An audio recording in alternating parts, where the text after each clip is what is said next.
Welcome to MJ's learning spot. അപ്പോൾ ഇന്നത്തെ വീഡിയോയിൽ നമ്മൾ മെയിൻലി രണ്ട് ടോപ്പിക്കാണ് നോക്കുന്നത്. ഒന്ന് നമ്മൾ ഓൾറെഡി പറഞ്ഞു നിർത്തിയ മെഷർമെൻറ്റ് ഓഫ് ഡിസ്റ്റൻസിൻ്റെ കുറച്ച് എക്സ്ട്രാ യൂണിറ്റ്സും പിന്നെ measurement of mass and time. പിന്നെ രണ്ടാമത്തെ ടോപ്പിക് എന്ന് പറഞ്ഞാൽ ആക്യുറസി ആൻഡ് പ്രിസിഷൻ. ഈ രണ്ട് ടോപ്പിക്കായിരിക്കും നമ്മൾ ഇന്ന് ഡീൽ ചെയ്യുന്നത് നമ്മുടെ രണ്ടാമത്തെ ചാപ്റ്ററിൽ. അപ്പം നമ്മൾ ഇന്നലെ പറഞ്ഞിട്ടുണ്ടായിരുന്നു നമ്മൾ ലെങ്ത്ത് മെഷർ ചെയ്യുന്നതിനെ പറ്റിയിട്ടൊക്കെ. അപ്പം സ്മോളസ്റ്റ് ഡിസ്റ്റൻസ് ഒക്കെ ആണെങ്കിൽ നമുക്ക് മീറ്ററിലൊക്കെ പറയാം. നേരെ മറിച്ച് വളരെ വലിയ ഡിസ്റ്റൻസ് ഒക്കെ ആണെങ്കിൽ നമ്മൾ മീറ്റർ അല്ലെങ്കിൽ കിലോമീറ്ററിലൊക്കെ പറയുമ്പോൾ വലിയൊരു സംഖ്യ ആയിരിക്കും. അപ്പം അതിന് കുറച്ചും കൂടെ കൺവീനിയൻ്റ് ആയിട്ട് കുറച്ച് ലാർജർ ആയിട്ടുള്ള യൂണിറ്റ് നമ്മൾ സെറ്റ് ചെയ്ത് വെച്ചിട്ടുണ്ട്. അതായത് ഇപ്പോൾ സെലസ്റ്റിയൽ ഒബ്ജക്റ്റ്, അപ്പോൾ എർത്ത് സൺ തമ്മിലുള്ള ഡിസ്റ്റൻസ് കിലോമീറ്ററിൽ പറയുന്നതിന് പകരം അതിനൊരു യൂണിറ്റ്, അങ്ങനെ ചില ലാർജർ യൂണിറ്റ്സ് ഉണ്ട് ലെങ്ത്തിന് വേണ്ടിയിട്ടുള്ള. അത് നമുക്ക് ഇപ്പോൾ നോക്കാം. അപ്പോൾ അതിനകത്ത് ഫസ്റ്റ് വണ്ണാണ് ആസ്ട്രോണമിക്കൽ യൂണിറ്റ്. അപ്പോൾ ഒരു ആസ്ട്രോണമിക്കൽ യൂണിറ്റ് എന്ന് പറഞ്ഞാൽ mean distance from centre of earth to centre of sun. അതായത് മീൻ ഡിസ്റ്റൻസ് എന്ന് പറയാൻ കാരണം ഇപ്പം സണ്ണിൻ്റെ ചുറ്റും എർത്ത് ഒരു ഓർബിറ്റിൽ ഇങ്ങനെ ഓർബിറ്റ് ചെയ്യുന്നുണ്ട്. അപ്പം ഇവിടെ നിന്നുള്ള ഡിസ്റ്റൻസും ഇവിടെ നിന്നുള്ള ഡിസ്റ്റൻസും തമ്മിൽ ചെറിയൊരു ഡിഫറൻസ് ഉണ്ടാകും. കാരണം നമുക്കൊരു എലിപ്റ്റിക്കൽ ഓർബിറ്റാണ്. അപ്പോൾ ആ ഓർബിറ്റിനകത്ത് വരുന്ന ഈ സണ്ണിൻ്റെ സെൻറ്റർ ടു എർത്തിൻ്റെ സെൻറ്റർ വരെ വരുന്ന ആ ഡിഫറൻസ് ഉണ്ടാകും കുറച്ച്. അപ്പോൾ അതിൻ്റെ ഒരു മീൻ ലെങ്ത്ത് എടുത്തിട്ടുള്ള ഡിസ്റ്റൻസ് ആണ് ആസ്ട്രോണമിക്കൽ യൂണിറ്റ് എന്ന് പറയുന്നത്. അതായത് from centre of earth to centre of sun. അതാണ് ആസ്ട്രോണമിക്കൽ യൂണിറ്റ്. അതിനെ റെപ്രസെൻറ്റ് ചെയ്യുന്നത് AU എന്നുള്ള സിമ്പിൾ വെച്ചിട്ടാണ്. അപ്പോൾ ഒരു ആസ്ട്രോണമിക്കൽ യൂണിറ്റ് എന്ന് പറഞ്ഞാൽ 1.496 × 10⁻11 മീറ്റേഴ്സ് വരും. നെക്സ്റ്റ് എന്ന് പറഞ്ഞാൽ ലൈറ്റ് ഇയർ. ലൈറ്റ് ഇയർ ഇപ്പോൾ നിങ്ങൾ പല ഇതിലും കണ്ടിട്ടൊക്കെ ഉണ്ടാകും. ഇപ്പോൾ ചില സയൻസ് ഇതിലൊക്കെ പറയുകയാണെങ്കിൽ ഒരു ഗാലക്സി ഇത്ര ലൈറ്റ് ഇയേഴ്സ് എവേ ആണെന്നൊക്കെ പറഞ്ഞിട്ട് ചില നോട്ടേഷൻ നിങ്ങൾ ശ്രദ്ധിച്ചിട്ടുണ്ടാകും ലൈറ്റ് ഇയേഴ്സിൽ പറയുന്നത്. അപ്പോൾ ലൈറ്റ് ഇയർ എന്ന് പറഞ്ഞാൽ ലൈറ്റ് വാക്വത്തിലൂടെ ഒരു വർഷം ട്രാവൽ ചെയ്യാൻ എടുക്കുന്ന അല്ലെങ്കിൽ ഒരു വർഷം കൊണ്ട് ട്രാവൽ ചെയ്യുന്ന distance. So distance travelled by light through vacuum in 1 year. Light നിങ്ങൾക്കറിയാം, അത് എന്ന് പറഞ്ഞാൽ ഏറ്റവും സ്പീഡ് കൂടിയതെന്ന് പറഞ്ഞാൽ ലൈറ്റിനാണ്. അതായത് 3 × 10⁻8 m/s ആണ് ലൈറ്റിൻ്റെ സ്പീഡ്. അപ്പോൾ അത്രയും സ്പീഡിൽ ട്രാവൽ ചെയ്യുമ്പം ഒരു വർഷം കൊണ്ട് എത്ര ദൂരം ആ ലൈറ്റ് ട്രാവൽ ചെയ്യും, ആ ഡിസ്റ്റൻസിനെയാണ് നമ്മൾ 1 ലൈറ്റ് ഇയർ എന്ന് പറയുന്നത്. അപ്പോൾ ഒരു ലൈറ്റ് ഇയർ എന്ന് പറഞ്ഞാൽ 9.46 × 10⁻15 മീറ്ററാണ്. അപ്പോൾ അത്രയും ലോങ് ഡിസ്റ്റൻസ് ആണ്. അപ്പോൾ നമ്മളിപ്പോൾ പറയുകയാണെങ്കിൽ നമ്മുടെ ഗാലക്സി മിൽക്കി വേ ഗാലക്സി ഒരു എൻഡിൽ നിന്ന് മറ്റേ എൻഡ് വരെ 2 മില്യൺ ലൈറ്റ് ഇയേഴ്സ് ഡിസ്റ്റൻസ് ഉണ്ടെന്നാണ് പറയുന്നത്. അപ്പം നെക്സ്റ്റ് എന്ന് പറഞ്ഞപ്പോൾ ലൈറ്റ് ഇയേഴ്സ് പറഞ്ഞു. അടുത്തെന്ന് പറഞ്ഞാൽ പാർസെക് എന്ന് പറയുന്നത് പാരലാക്റ്റിക് സെക്കൻഡിൽ തന്നെ ഒരു ടേമാണ് പാർസെക്. നമ്മൾ ഇന്നലെ പാരലാക്സ് മെത്തേഡ് പഠിച്ചു. അപ്പോൾ ആ ഒരു രീതിയിൽ വെച്ച് പറയുകയാണെങ്കിൽ distance at which mean radius of earth orbit subtends and angle of 1 second of an arc. അതായത് നമ്മുടെ എർത്ത് സണ്ണിനെ ഓർബിറ്റ് ചെയ്യുന്നുണ്ട്. അപ്പോൾ അതിൻ്റെ മീൻ റേഡിയസ് ഏത് ഡിസ്റ്റൻസിൽ വെച്ചിട്ടാണോ 1 second ആംഗിളുള്ള ഒരു ആർക്ക് ഇത് ഫോം ചെയ്യുന്നത്, ആ ഡിസ്റ്റൻസിനെയാണ് നമ്മൾ ഒരു പാർസെക് എന്ന് പറയുന്നത്. ഇതിനകത്ത് നോക്കുകയാണെങ്കിൽ മീൻ റേഡിയസ് ഓഫ് എർത്ത് ഓർബിറ്റ് അതെന്ന് പറഞ്ഞാൽ ഈ ഡിസ്റ്റൻസ് അല്ല, അതാണ് നമ്മുടെ ആസ്ട്രോണമിക്കൽ യൂണിറ്റ് 1.496. പിന്നെ 1 second ആർക്ക്. അപ്പം നമ്മൾ ഇന്നലത്തെ ഇത് വെച്ചിട്ട് തീറ്റ ഇൻ റേഡിയൻസ് എന്ന് പറഞ്ഞാൽ ആർക്ക് ലെങ്ത്ത് ബൈ ഡിസ്റ്റൻസ്. അപ്പോൾ ആർക്ക് ലെങ്ത്ത് നമുക്കറിയാം 1.496 ആണെന്നുള്ളത്. 1.496 × 10⁻11 മീറ്റേഴ്സ് വരും. ഡിസ്റ്റൻസ് ഓഫ് പിന്നെ ഈ ഡിസ്റ്റൻസ് ആണ് നമുക്ക് കണ്ടുപിടിക്കേണ്ടത്. തീറ്റ എന്ന് പറയാം 1 second ആണെന്നുള്ളത് നമുക്കറിയാം. അപ്പോൾ അത് വെച്ച് നോക്കുമ്പോൾ നമുക്ക് ഈ ഒരു ഡിസ്റ്റൻസ് കിട്ടുന്നത് 3.1 × 10⁻16 മീറ്റേഴ്സ് നമുക്ക് കിട്ടും. അപ്പോൾ അതാണ് ഒരു പാർസെക് എന്ന് പറയുന്നത്. പിന്നെ അതിൻ്റെ കൂടെ നമുക്കൊരു സ്മോളർ ഡിസ്റ്റൻസും കൂടെ പറയാനുണ്ട്.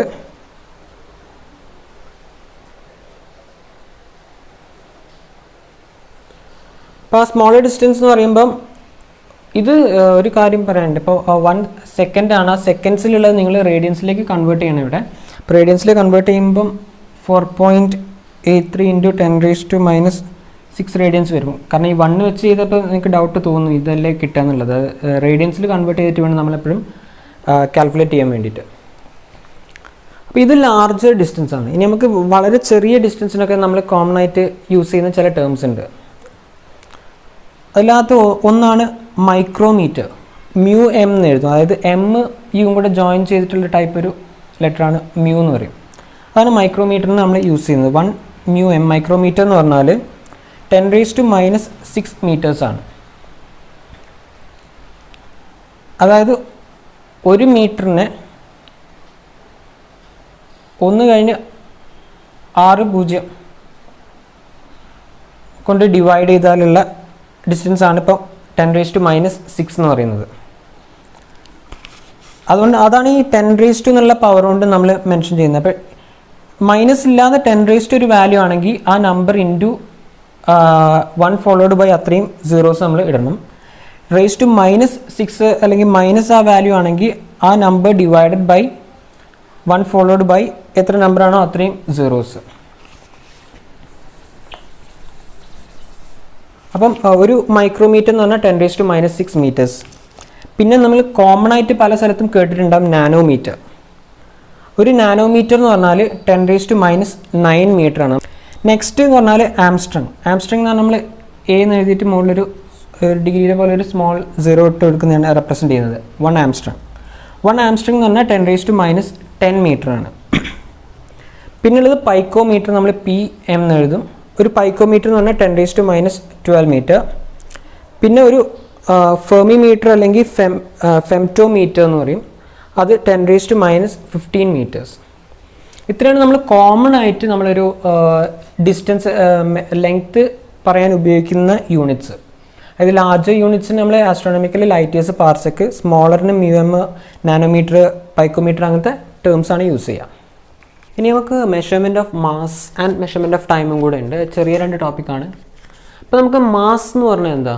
Matter contained in A substance. അതായത് ഒരു സബ്സ്റ്റൻസിൽ എന്തോരം മാറ്റർ ഉണ്ട് എന്നുള്ളത്. അപ്പോൾ അതൊരു ബോഡീൻ്റെ ഒരു ബേസിക് പ്രോപ്പർട്ടിയാണ്, അതായത് മാറ്റർ എന്ന് പറയുന്നത്.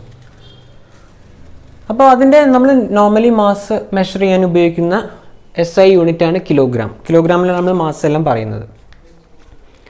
അപ്പം അതേപോലെ തന്നെ ഏറ്റവും സ്മോളസ്റ്റ് ആയിട്ടുള്ള മാസുകളൊക്കെ നമ്മൾ പറയാൻ ഉപയോഗിക്കുന്ന ഒരു ടേമാണ് ആറ്റോമിക് മാസ് യൂണിറ്റ്. അത് നമ്മൾ AMU എന്നാണ് റെപ്രസെൻ്റ് ചെയ്യുക. അപ്പോൾ ആറ്റോമിക് മാസ് യൂണിറ്റ് എന്ന് പറഞ്ഞാൽ അതിൻ്റെ 1 ആറ്റോമിക് മാസ് യൂണിറ്റ് എന്ന് പറഞ്ഞാൽ 1.66 × 10⁻⁻27 കിലോഗ്രാമാണ്. അത് നമ്മൾ എടുത്തത് എങ്ങനെയാണെന്ന് വെച്ചാൽ കാർബൺ 12 ഐസോട്ടോപ്പ് ആറ്റത്തിൻ്റെ മാസിൻ്റെ 1/12 ആയിട്ട് ആണ് നമ്മൾ ഒരു AMU എടുക്കുന്നത്. അപ്പോൾ 1 AMU എന്ന് പറഞ്ഞാൽ 1.66 × 10⁻⁻27 കിലോഗ്രാം. പിന്നെ നമ്മളിപ്പോൾ മാസ് മെഷർ ചെയ്യുന്നത് ഇപ്പോൾ കിലോഗ്രാമൊക്കെ നമ്മളിങ്ങനെയാണ് കോമൺ ബാലൻസ് വെച്ചിട്ടാണ് നമ്മൾ മാസ് നോക്കുന്നത്. നിങ്ങൾ ഇപ്പോൾ ഷോപ്പിലൊക്കെ പോയി കഴിയുമ്പം പണ്ടത്തെ ഷോപ്പിലൊക്കെ കണ്ടിട്ടുണ്ട്, ഇപ്പോൾ ഇലക്ട്രോണിക് മെഷീൻസ് ആണ്. പണ്ടത്തെ ഷോപ്പിൽ വെയിങ് ബാലൻസ് കണ്ടില്ല, കോമൺ ബാലൻസ്, അതായത് ഒരു വെയിറ്റ് ഇട്ടിട്ട് ബാലൻസ് ചെയ്യുന്ന രീതിയിൽ. അങ്ങനെയാണ് നമ്മൾ മാസ് മെഷർ ചെയ്തുകൊണ്ടിരുന്നത്. പക്ഷെ അത് നമുക്ക് നമുക്ക് താങ്ങാൻ പറ്റുന്ന ടൈപ്പ് മാസുകളൊക്കെ നമുക്ക് ആ രീതിയിൽ കാൽക്കുലേറ്റ് ചെയ്യാം.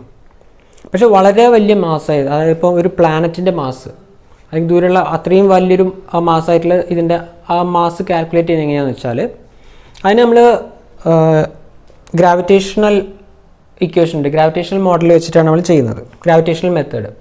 അപ്പോൾ അതിൻ്റെ ഒരു ഇക്വേഷൻ എന്ന് പറഞ്ഞാൽ F = G × mm/r². ഇത് നിങ്ങൾ നിങ്ങളുടെ ചാപ്റ്റർ 8 ഗ്രാവിറ്റേഷൻ എന്ന് പറഞ്ഞ ചാപ്റ്റർ ഉണ്ട്. ആ ചാപ്റ്ററിൽ നിങ്ങൾ ഡീറ്റെയിൽ ആയിട്ട് പഠിക്കും. ശരിക്കും ഇത് ഗ്രാവിറ്റേഷണൽ ഫോഴ്സ് G എന്ന് പറഞ്ഞാൽ ഗ്രാവിറ്റേഷണൽ കോൺസ്റ്റൻ്റ് ആണ്. ഈ 2 m എന്ന് പറഞ്ഞാൽ 2 ബോഡീസിൻ്റെ മാസ്, r എന്ന് പറഞ്ഞാൽ ആ 2 ബോഡീസ് തമ്മിൽ സെപ്പറേറ്റ് ചെയ്തിരിക്കുന്ന ഡിസ്റ്റൻസ്, അതിൻ്റെ സ്ക്വയർ r². ഈ ഒരു ഇക്വേഷൻ വെച്ചിട്ട് ഗ്രാവിറ്റേഷണൽ മെത്തേഡ് വെച്ചിട്ടാണ് നമ്മൾ വലിയ മാസിൻ്റെയൊക്കെ വലിയ മാസുകൾ എങ്ങനെയാണെന്നുള്ളത് കണ്ടുപിടിക്കുന്നത്. അപ്പം അതാണ് മെഷർമെൻറ്റ് ഓഫ് മാസ്. പിന്നെ നമ്മൾ മാസിൻ്റെ വേരിയേഷൻ എന്ന് പറഞ്ഞാൽ നമുക്ക് ഏറ്റവും ലൈറ്റസ്റ്റ് ആയിട്ട് മാസ് ഉള്ളതെന്ന് പറഞ്ഞാൽ ഇലക്ട്രോൺസിനാണ്. അതിൻ്റെ മാസ് എന്ന് പറഞ്ഞാൽ 10⁻³ കിലോഗ്രാം. അതേപോലെ നമ്മുടെ ഫുൾ യൂണിവേഴ്സിൻ്റെ, നമ്മളിപ്പോൾ ഒബ്സർവബിൾ ആയിട്ടുള്ള യൂണിവേഴ്സിൻ്റെ മാസ് എന്ന് പറഞ്ഞാൽ 10⁵55 കിലോഗ്രാം വരും. അപ്പോൾ ഇത്രയും ഒരു വേരിയേഷൻ ആയിട്ടുള്ള മാസുകളാണ് നമുക്ക് ടോട്ടൽ യൂണിവേഴ്സ് ഒബ്സർവ് ചെയ്യുമ്പോൾ. ടോട്ടൽ യൂണിവേഴ്സിൻ്റെ 10⁵55ഉം ഒരു ഇലക്ട്രോണിൻ്റെ ഏറ്റവും സ്മോളസ്റ്റ് മാസ് ആയിട്ട് കൺസിഡർ ചെയ്യുന്ന 10⁻³ kg ആണ്. അപ്പോൾ അത്രയാണ് മാസിനകത്ത്. പിന്നെ മെഷർമെൻറ്റ് ഓഫ് ടൈം.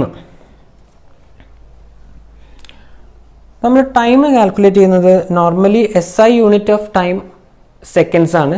പക്ഷേ നമ്മൾ കോമൺ ആയിട്ടുള്ള ഡേ ടു ഡേ ലൈഫിലൊക്കെ നമ്മൾ മണിക്കൂർ അല്ലെങ്കിൽ മിനിറ്റ്സ് ഒക്കെ വെച്ചിട്ട് പറയും. പക്ഷെ ഒരു കാൽക്കുലേഷൻ ബേസിലൊക്കെ എപ്പോഴും അവർ സെക്കൻഡ്സിലാണ് എടുക്കുക. അപ്പോൾ ഒരു സെക്കൻഡ് എന്നുള്ളത് എങ്ങനെയാണ് കാൽക്കുലേറ്റ് ചെയ്തത്? അപ്പോൾ അത് നമ്മൾ ഈ ടൈം കാൽക്കുലേറ്റ് ചെയ്തുകൊണ്ടിരുന്നത് പീരിയോഡിക് വൈബ്രേഷൻസ് ഒക്കെ വെച്ചിട്ടാണ്. അപ്പോൾ ഇപ്പോൾ എടുത്തിരിക്കുന്നത് എങ്ങനെയാണെന്ന് വെച്ചാൽ സീഷ്യം ആറ്റം, ആ സീഷ്യം ആറ്റം ഇത്രയും വൈബ്രേഷൻസ് ചെയ്യാൻ എടുക്കുന്ന സമയമാണ് ഒരു സെക്കൻഡായിട്ട് കൺസിഡർ ചെയ്യുന്നത്. അപ്പോൾ നമുക്കിപ്പോൾ പലതരം ക്ലോക്കുകൾ നമ്മുടെ കയ്യിലുണ്ട്. ക്വാർട്സ് ക്ലോക്ക് ഉണ്ട്, പിന്നെ നമ്മുടെ നോർമൽ ഇലക്ട്രോമാഗ്നറ്റിക് മാഗ്നറ്റൊക്കെ വെച്ചിട്ട് വർക്ക് ചെയ്യുന്ന ക്ലോക്ക് ഉണ്ട്. പണ്ടത്തെ ആണെങ്കിൽ വൈൻഡ് ചെയ്ത് കൊടുക്കുന്ന ക്ലോക്ക് ഉണ്ട്. പക്ഷേ ഈ ക്ലോക്കുകളൊക്കെ കുറേ കാലം കഴിയുമ്പം അത് സ്ലോ ഡൗൺ ആവാൻ തുടങ്ങും, അല്ലെങ്കിൽ ആ അത്ര വൈൻഡിങ് കുറയുമ്പോൾ സ്ലോ ആവും. പിന്നെ സാധാ ക്ലോക്കുകളൊക്കെ ആണെങ്കിൽ കുറേ റൺ ചെയ്ത് കഴിഞ്ഞാൽ സ്ലോ ആവും. പക്ഷേ നമുക്ക് ടൈം എന്ന് പറഞ്ഞാൽ എപ്പോഴും വളരെ ആക്യുറേറ്റ് ആൻഡ് പ്രിസൈസ് ആയിരിക്കണം. അപ്പോൾ അതിനു വേണ്ടി യൂസ് ചെയ്യുന്ന ക്ലോക്കാണ് ആറ്റോമിക് ക്ലോക്ക് എന്ന് പറയും.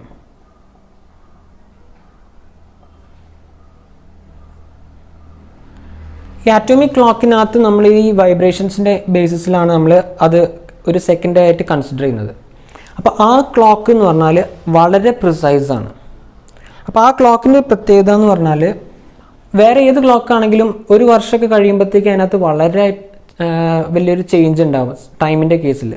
പക്ഷേ ഈ ഒരു ക്ലോക്ക് എന്ന് പറഞ്ഞാൽ ഒരു വർഷം മാക്സിമം 3 മൈക്രോ സെക്കൻഡ്സ് ആയിട്ടുള്ള വേരിയേഷനേ ഉണ്ടാവുള്ളൂ. അതായത് ചിലപ്പോൾ ക്ലോക്കുകൾ വേരിയേഷൻ വരിക എന്ന് പറഞ്ഞാൽ ചിലപ്പോൾ ടൈം കൂടാം, ചിലപ്പോൾ ടൈം കുറയാം ചെറിയ രീതിയിലൊക്കെ. അപ്പോൾ ഇതൊരു വർഷം കംപ്ലീറ്റ് ആയിട്ട് റൺ ചെയ്താലും ഇത്രയും ചെറിയൊരു വേരിയേഷൻ അതിനകത്ത് ഉണ്ടാവുള്ളൂ. കാരണം അതിനർത്ഥം ആറ്റോമിക് ക്ലോക്ക് എന്ന് പറഞ്ഞാൽ അത്രയും ആക്യുറേറ്റ് ആണ്. അപ്പോൾ ഇത്രയേ ഉള്ളൂ നമ്മളെ ഒരു മെഷർമെൻറ്റ് ഓഫ് ഫിസിക്കൽ ക്വാണ്ടിറ്റീസിനകത്ത്. മെയിനായിട്ട് നമ്മുടെ ലെങ്ത്തും മാസും ടൈമേ ഉള്ളൂ. ആ അകത്താണ് നമുക്ക് കൂടുതൽ കോൺസെൻട്രേറ്റ് ചെയ്യേണ്ടത്. കാരണം അതിനകത്ത് പാരലാക്സ് മെത്തേഡ് യൂഷ്വലി എക്സാമിന് ചോദിച്ച് കണ്ടിട്ടുണ്ട്. അപ്പോൾ ആ ഒരു ഏരിയ കൂടുതൽ കോൺസെൻട്രേറ്റ് ചെയ്ത് ജസ്റ്റ് നോക്കി വെച്ചാൽ അതിൻ്റെ ഒരു ഇൻഫർമേഷൻ പോലെ പറഞ്ഞതേ ഉള്ളൂ. ഇപ്പം നമ്മൾ ഒരുപാട് രീതിയിലുള്ള മെഷർമെൻറ്റ്സ് ഒക്കെ പറഞ്ഞു. നമ്മൾ പല രീതിയിൽ മെഷർ ചെയ്യുന്നുണ്ട്, ഒരുപാട് മെഷറിങ് ഡിവൈസസ് ഉണ്ട്. അപ്പം ഒരു മെഷർമെൻറ്റ് എടുക്കുമ്പം നമ്മൾ ആ മെഷർമെൻറ്റ് കറക്റ്റാണോ അല്ലേ എന്ന് നോക്കണമല്ലോ. അപ്പോൾ അതിനായിട്ട് പറയുന്ന 2 ടേംസാണ്, ഒന്ന് ആക്യുറസിയും ഒന്ന് പ്രിസിഷനും. അപ്പോൾ രണ്ടും പെട്ടെന്ന് കേൾക്കുമ്പോൾ നിങ്ങൾക്ക് ഏകദേശം ഒരേ മീനിങ് ഉള്ള പോലെ തോന്നും. കാരണം ആക്യുറസി നമ്മൾ കോമൺ ആയിട്ട് യൂസ് ചെയ്യുന്നതും ചിലപ്പോൾ നമ്മൾ പ്രിസിഷൻ യൂസ് ചെയ്യുന്നതും ഈ ആക്യുറസിക്ക് വേണ്ടിയൊക്കെ ആയിരിക്കും. അപ്പം പലപ്പോഴും ഒരു കൺഫ്യൂഷൻ വരുന്നൊരു ടേംസാണ് ഈ ആക്യുറസി, പ്രിസിഷൻ. അപ്പോൾ അതെന്താണെന്നുള്ളത് നമുക്ക് നോക്കാം. കാരണം ഇപ്പം നമ്മൾ പല ഡിവൈസസ് അല്ലെങ്കിൽ പല മെഷറിങ് ഇൻസ്ട്രുമെൻറ്റ്സ് വെച്ച് ഓരോന്നും മെഷർ ചെയ്യുന്നുണ്ട്. അപ്പം അത് ആക്യുറേറ്റ് ആണോ പ്രിസൈസ് ആണോ നോക്കണം. കാരണം ചില സാധനം ആക്യുറേറ്റ് ആയിരിക്കും പക്ഷേ പ്രിസൈസ് ആയിരിക്കില്ല. ചില മെഷർമെൻറ്റ്സ് പ്രിസൈസ് ആയിരിക്കും പക്ഷേ അത് ആക്യുറേറ്റ് ആയിരിക്കില്ല. അപ്പോൾ രണ്ടും തമ്മിൽ ഒരു ഡിഫറൻസ് ഉണ്ട്. അപ്പോൾ അതെന്താണെന്നുള്ളത് നോക്കാം. ഇപ്പോൾ ആക്യുറസി എന്ന് പറയുകയാണെങ്കിൽ it is a measure of how close the measured value is to the true value. അതായത് നമ്മുടെ ഒരു ഡിവൈസ് അല്ലെങ്കിൽ ഒരു ഒബ്ജക്റ്റിൻ്റെ ഒരു ആക്ച്വൽ ആയിട്ടുള്ളൊരു മെഷർമെൻറ്റ് ഉണ്ടാവും. നമ്മളത് ശരിക്ക് ഒരു മെഷറിങ് ഇൻസ്ട്രുമെൻ്റ് വെച്ച് മെഷർ ചെയ്യണം. അപ്പോൾ ആ ഒറിജിനൽ വാല്യൂ ആയിട്ട് എത്രത്തോളം ക്ലോസ് ആയിട്ടാണ് നമ്മൾ മെഷർ ചെയ്തത് കിട്ടിയത്, അതിനാണ് ആക്യുറസി എന്ന് പറയാം. ഇപ്പോൾ ഒരു ഉദാഹരണം പറയുകയാണെങ്കിൽ ഒരു 3.86 സെൻറ്റിമീറ്റർ ഉള്ള ഒരു ലൈൻ ഉണ്ടെന്ന് വിചാരിക്കാം. ആ ലൈന് ഞാനൊരു സ്കെയിൽ വെച്ചിട്ട് മെഷർ ചെയ്തു. അപ്പോൾ ഞാൻ 2 തവണ മെഷർ ചെയ്തു. ആദ്യം എനിക്ക് കിട്ടിയ വാല്യൂ 3.84 ആണ്. പിന്നെ എനിക്ക് കിട്ടിയത് 3.76 കിട്ടി. ഇപ്പോൾ ഇത് നോക്കുകയാണെങ്കിൽ ഒറിജിനൽ വാല്യൂ, ആ ലൈനിൻ്റെ ഒറിജിനൽ വാല്യൂ എന്ന് പറഞ്ഞാൽ 3.86 ആണ്. അപ്പോൾ ഫസ്റ്റ് ഞാൻ മെഷർ ചെയ്തപ്പോൾ എനിക്ക് 3.84 കിട്ടി, പിന്നെ 3.76 കിട്ടി. അപ്പോൾ ഇതിനോട് ഏറ്റവും അടുത്ത് നിൽക്കുന്ന വാല്യൂ എന്ന് പറഞ്ഞാൽ 3.84 ആണ്. പിന്നെ 3.76 എന്ന് പറഞ്ഞാൽ ഇതിനേക്കാൾ കുറച്ച് ഡിഫറൻസ് കൂടുതലുണ്ട്. അപ്പോൾ നമ്മൾ നോക്കുകയാണെങ്കിൽ ഈ ഒരു മെഷർമെൻ്റ് ആണ് ആക്യുറേറ്റ്. ആ ഒരു മെഷർമെൻ്റ് എന്ന് പറഞ്ഞാൽ ആക്യുറസി കുറവാണ്. അതാണ് ആക്യുറസി എന്ന് പറഞ്ഞാൽ നമ്മുടെ ഒറിജിനൽ വാല്യൂവിനോട് എത്രത്തോളം അടുത്ത് നിൽക്കുന്നു നമ്മൾ മെഷർ ചെയ്ത വാല്യൂ, അതിനാണ് നമ്മൾ ആക്യുറസി എന്നുള്ള ടേമിൽ പറയാം. ഇനി പ്രിസിഷൻ എന്ന് പറഞ്ഞാൽ degree of closeness of one measurement to the next. അതായത് ഒരു റിപ്പീറ്റബിലിറ്റി അല്ലെങ്കിൽ റീപ്രൊഡ്യൂസിബിലിറ്റി ഉണ്ടാവണം. ഇപ്പോൾ നമ്മളൊരു മെഷർമെൻറ്റ് ഡിവൈസ് വെച്ചിട്ട് കണ്ടിന്യൂസ് ആയിട്ട് കുറേ മെഷർമെൻറ്റ്സ് നടത്തുകയാണ്. അപ്പോൾ ഓരോ തവണ നടത്തുമ്പോഴും മെഷർമെൻറ്റ്സ് വളരെ അധികം വേരിയേഷൻ വരികയാണെങ്കിൽ അതിനർത്ഥം ആ മെഷറിംഗ് ഡിവൈസ് അത്ര പ്രിസൈസ് അല്ല, അതിനകത്ത് പ്രിസിഷൻ ഇല്ല. ഇപ്പോൾ ഈ ഒരു ഉദാഹരണം എടുക്കുകയാണെങ്കിൽ ഈ ഒരു സാധനം ഞാൻ പലതവണ മെഷർ ചെയ്യുന്നു. അപ്പോൾ ഓരോ തവണ മെഷർ ചെയ്യുമ്പോൾ എനിക്ക് കിട്ടുന്ന വാല്യൂ എന്ന് പറഞ്ഞാൽ 3.84, 3.82, 3.89, 3.85 ഇങ്ങനൊരു വാല്യൂ കിട്ടിയെന്ന് വിചാരിക്കാം. വേറൊരു മെഷറിംഗ് ഡിവൈസ് വെച്ച് മെഷർ ചെയ്യുമ്പോൾ എനിക്ക് കിട്ടുന്നത് 3.84, 3.61, 3.32, 3.99 ഇങ്ങനെ വാല്യൂ കിട്ടിയെന്ന് വിചാരിക്കാം. അപ്പോൾ നമ്മൾ ഈ ഒരു മെഷർമെൻറ്റ്സ് നോക്കുകയാണെങ്കിൽ എല്ലാ വാല്യൂസും വളരെ അടുത്തടുത്താണ്. അതായത് വലിയ ഡിഫറൻസ് ഒന്നുമില്ല ഈ ഒരു വാല്യൂവിനോട്. ഇപ്പോൾ 4 ആകുമ്പോൾ ഒരു 0.02ൻ്റെ ഡിഫറൻസേ ഉള്ളൂ, 0.01 ആ ഒരു ചെറിയൊരു ഡിഫറൻസേ വരുന്നുള്ളൂ. പക്ഷെ നമ്മൾ ഈ ഒരു വാല്യൂ നോക്കുകയാണെങ്കിൽ ഫസ്റ്റത്തേത് 0.84 ആണ്, അടുത്തത് 0.61, 0.32, 0.99. ആ വേരിയേഷൻ എന്ന് പറഞ്ഞാൽ വളരെയധികം വേരിയേഷൻ വരുന്നുണ്ട് ഓരോ തവണ നമ്മൾ മെഷർ ചെയ്യുമ്പോഴും. അപ്പോൾ നമ്മൾ നോക്കുകയാണെങ്കിൽ degree of closeness of one measurement to the next. നമ്മൾ ആദ്യം മെഷർ ചെയ്യും, വീണ്ടും മെഷർ ചെയ്യുമ്പം വേറെ വാല്യൂ കിട്ടും, വീണ്ടും മെഷർ ചെയ്യുമ്പോൾ വേറെ വാല്യൂ കിട്ടുമെങ്കിലും ആ വാല്യൂസ് എത്രത്തോളം അടുത്തടുത്തിരിക്കുന്നു നോക്കും. ഏറ്റവും ക്ലോസ്നെസ് ആയിട്ട് വരികയാണെങ്കിൽ അതിന് നമ്മൾ പ്രിസിഷൻ എന്ന് പറയും. പക്ഷേ ഓരോ തവണ എടുക്കുമ്പോഴും വളരെ വലിയൊരു വേരിയേഷൻ വരികയാണെങ്കിൽ അതിന് പ്രിസിഷൻ കുറവാണെന്നാണ് നമ്മൾ പറയാം. അപ്പം പ്രിസൈസായിട്ട് ഒരു മെഷീൻ എന്ന് പറഞ്ഞു കഴിഞ്ഞാൽ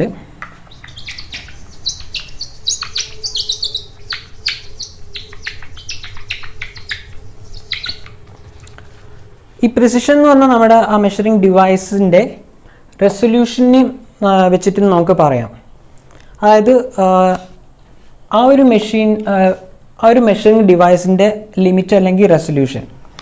ഇപ്പം നമ്മൾ മീറ്റർ സ്കെയിൽ നോക്കുകയാണെങ്കിൽ നമുക്ക് മാക്സിമം അതിനകത്ത് മെഷർ ചെയ്യാൻ പറ്റുന്നത് 1 മില്ലിമീറ്റർ വരെയാണ്.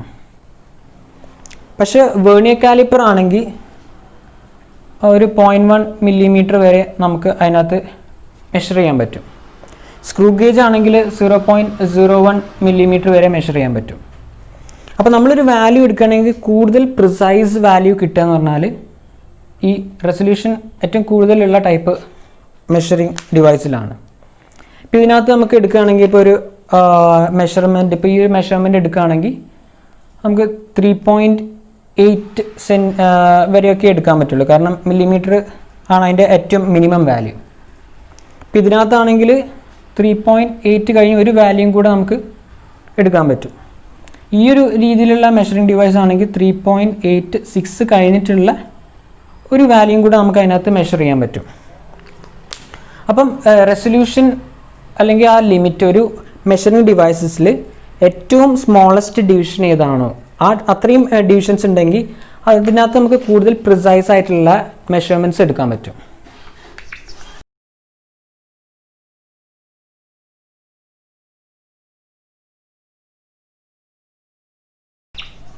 ഇനിയിപ്പോൾ സിമ്പിളായിട്ട് നമ്മളിപ്പോൾ ഒരു ആക്യുറസി പ്രിസിഷൻ റെപ്രസെൻ്റ് ചെയ്യുകയാണെങ്കിൽ നിങ്ങൾ ഈ ആർക്കറി കണ്ടിട്ടുണ്ടാവും, ഈ ബുള്ളറ്റ് വിടുന്ന പരിപാടി. അതായത് നമുക്കൊരു ഇതേപോലത്തെ ഒരു പോയിൻ്റ് ഉണ്ടാവും, ഈ പോയിന്റിലാണ് നമ്മൾ ബുള്ളറ്റ് കൊള്ളിക്കേണ്ടത്. അപ്പോൾ അങ്ങനെ നമ്മൾ കൺസിഡർ ചെയ്യുകയാണെങ്കിൽ ഇപ്പം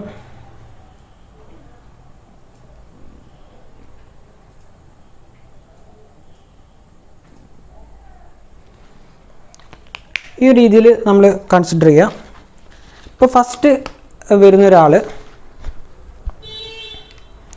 ബുള്ളറ്റ് കൊള്ളിക്കുന്നത്, നമ്മൾ ഒരുപാട് തവണ ബുള്ളറ്റ് ഫയർ ചെയ്യുന്നുണ്ട്. അപ്പോൾ ഓരോ തവണ കൊള്ളുന്നതും ഈ ഒരു രീതിയിലാണ് ബുള്ളറ്റ് കൊള്ളുന്നത്. അപ്പോൾ ഇതിനർത്ഥം ഇതാണ് നമ്മുടെ ആവശ്യമുള്ള സെൻറ്റർ പോയിൻ്റ്. അപ്പോൾ അതിനെ നമുക്ക് ഒരു ട്രൂ വാല്യൂ ആയിട്ട് അസ്യൂം ചെയ്യാം. ആ ട്രൂ വാല്യൂവിനോട് അടുത്ത് വന്ന് നമുക്ക് ആക്യുറസി എന്ന് പറയാം. അപ്പോൾ ഈ ഒരു സംഭവം എന്ന് പറയുമ്പം ഒന്നും ഇതിനോട് അടുത്ത് വരുന്നില്ല, ആകെ ഒരെണ്ണം അടുത്ത് വരുന്നുള്ളൂ, ബാക്കിയെല്ലാം വളരെ ദൂരത്താണ്. അപ്പോൾ ഇതിനൊരു ആക്യുറസി കുറവാണ്. അതേപോലെ തന്നെ പ്രിസിഷൻ എന്ന് പറഞ്ഞാൽ എത്രത്തോളം ഓരോ വാല്യൂം ഓരോന്നിനായിട്ട് അടുത്തടുത്തിരിക്കുന്നുള്ളൂ. അപ്പോൾ ഇത് നോക്കുകയാണെങ്കിൽ ഒരെണ്ണം ഇവിടെ ആണെങ്കിൽ ഒന്ന് ഇവിടെ, പിന്നെ അടുത്തത് ഇവിടെ. അപ്പോൾ അത് അടുത്തടുത്തല്ല ഇരിക്കുന്നത്. അപ്പോൾ അതിനകത്ത് പ്രിസിഷനും കുറവാണ്. നമുക്ക് വേറൊരു കേസ് നോക്കുകയാണെങ്കിൽ ഇപ്പം ഓരോ തവണ ബുള്ളറ്റ് ഫയർ ചെയ്യണം. ഈ രീതിയിലാണ് ബുള്ളറ്റ് കൊള്ളുന്നതെങ്കിൽ ഇതിനകത്ത് നമുക്കൊരു കാര്യം പറയാൻ പറ്റും, നമ്മുടെ ട്രൂ വാല്യൂവിനോട് അടുത്തായിട്ടാണ് എല്ലാ വാല്യൂസും ഇരിക്കുന്നത്. എന്നാൽ ഈ വാല്യൂസ് തമ്മിൽ വളരെ ക്ലോസ്ഡും അല്ല. അപ്പം ഇതിനർത്ഥം എന്താ വെച്ചാൽ ആക്യുറസി ഉണ്ട്, കാരണം നമ്മുടെ ട്രൂ വാല്യൂവിനോട് ക്ലോസ് ആയിട്ടാണ് എല്ലാ സാധനവും വന്നിരിക്കുന്നത്. പക്ഷെ പ്രിസിഷൻ ഇല്ല, കാരണം ഓരോ തവണയുള്ള ഡിഫറൻസ് എന്ന് പറഞ്ഞാൽ കൂടുതലാണ്. ഇനിയിപ്പം ഇതിനകത്ത് നമ്മൾ ഫയർ ചെയ്യാണ്. അപ്പോൾ ഇതാണ് നമ്മുടെ ആക്ച്വൽ വാല്യൂ. പക്ഷെ ഫയർ ചെയ്യുന്നതൊക്കെ കൊള്ളുന്നത് ഇവിടെയാണ്. അപ്പോൾ ഇങ്ങനത്തെ ഒരു കേസ് വരികയാണെങ്കിൽ നമുക്ക് പറയാം ഒറിജിനൽ വാല്യൂ നിന്ന് വളരെ മാറിയിട്ടാണ് ഈ വാല്യൂ ഇരിക്കുന്നത്. പക്ഷെ എന്താ, ആക്യുറസി വളരെ കുറവാണ്. പക്ഷേ ഇവിടെ വന്നിരിക്കുന്ന എല്ലാം ഓൾമോസ്റ്റ് അടുത്തടുത്തിരിക്കുന്ന ഒരു പോയിൻറ്റ്സ് ആണ്. അതിനർത്ഥം ഇതിന് പ്രിസിഷൻ ഉണ്ട്, ആക്യുറസി ഇല്ല. അപ്പം ഇതാകുമ്പോൾ ഹൈ പ്രിസിഷൻ ലോ ആക്യുറസി നമ്മുടെ ഇതായിട്ട് ഇരിക്കുന്നില്ല. ഇനിയിപ്പോൾ ഫൈനലായിട്ടൊരു കേസ് പറയാണ്.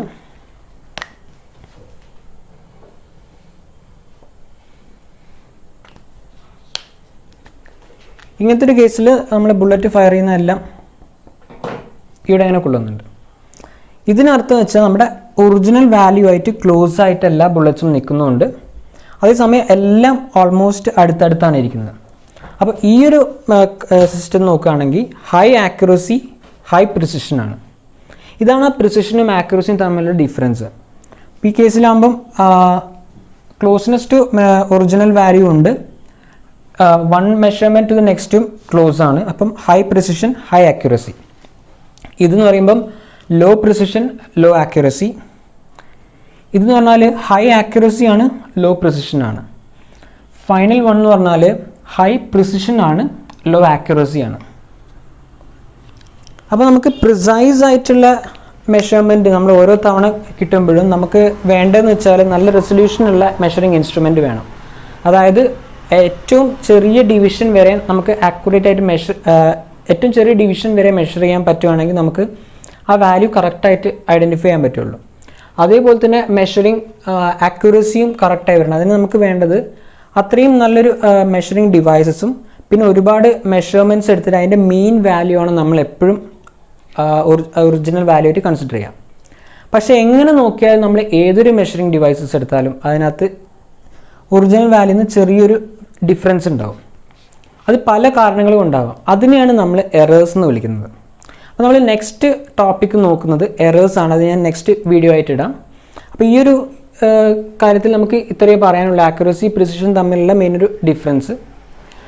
അപ്പോൾ ഈ ഒരു വീഡിയോ നിങ്ങൾ കണ്ടിട്ട് എൻ്റെ അഭിപ്രായങ്ങൾ നിങ്ങൾ കമൻ്റായിട്ട് തന്നെ അറിയിക്കുക. അപ്പം നിങ്ങൾക്ക് മനസ്സിലാവാൻ ബുദ്ധിമുട്ടുണ്ടെങ്കിൽ, അല്ലെങ്കിൽ പറയുന്നത് മനസ്സിലാവുന്നില്ല, അല്ലെങ്കിൽ ഈ വീഡിയോയിൽ എന്തെങ്കിലും എന്താ പറയുക ക്ലാരിറ്റി ഇല്ലാത്ത പ്രശ്നങ്ങളോ എന്തെങ്കിലും ഡൗട്ട്സോ അങ്ങനെ എന്തെങ്കിലും ഉണ്ടെങ്കിൽ കമൻറ്റ് ചെയ്യുക, അല്ലെങ്കിൽ ഞങ്ങളുടെ ഇൻസ്റ്റഗ്രാം പേജിൽ നിങ്ങൾ കമൻറ്റ് ചെയ്താലും മതി. അപ്പം നെക്സ്റ്റ് വീഡിയോയിൽ നമുക്ക് ഇതിൻ്റെ ബാക്കിയുള്ള ടോപ്പിക്സ് നോക്കാം. ബൈ.